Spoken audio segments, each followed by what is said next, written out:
এই মান্ডালা ডিজাইনটা কিভাবে ক্রিয়েট করলাম, তো প্র্যাকটিস হ্যান্ডের উপর সেটাই আজ তোমাদের সাথে শেয়ার করব। এবং এই ডিজাইনটা কিন্তু অনেক আগের ডিজাইন, তো এই টিউটোরিয়ালটা শেয়ার করা হয়নি, তো ভাবলাম চলো টিউটোরিয়ালটা শেয়ার করি। প্রথমে তো একটা আমি স্ট্রেট লাইন ড্র করে নেব, তারপর আমি ছোটো ছোটো হামস এখানে ড্র করে নেব, তারপর এখানে হচ্ছে রাউন্ড সার্কেল ড্র করে নেব, তারপর কিন্তু এখানে বড় যে হামসগুলো হয় সেগুলো দিয়ে দেবো, দিয়ে একটা আমি ফ্লাওয়ারের মতো একটা কিছু করে নেব। তারপর মানে ভিতর দিকে একটু মানে ডট দিয়ে দেব। তারপর এখানে কিন্তু আমি এখানে গিটসের লাইন এখানে আমি ড্র করে নিচ্ছি।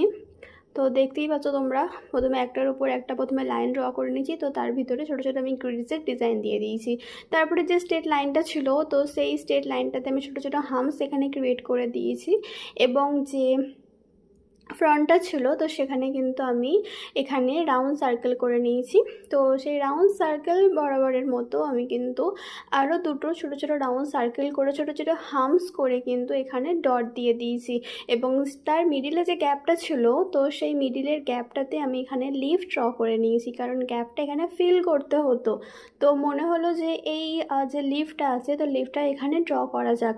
তারপর যে ফিঙ্গার আছে, তো সেখানেও একটা স্মল লাইন ড্র করে ছোটো ছোটো হামস দিয়ে দিয়েছি। তারপর এখানে স্মল সার্কেল দিয়ে দেওয়া হয়েছে, তারপর আবার ছোটো ছোটো ডটসও দিয়ে দেওয়া হয়েছে। তো এইভাবেই ডিজাইনটা কিন্তু আমি কমপ্লিট করেছি। খুবই ইজি ডিজাইন, দেখতেও খুব ইজি এবং সিম্পল। তো আজকের এই ভিডিওটা এই পর্যন্তই।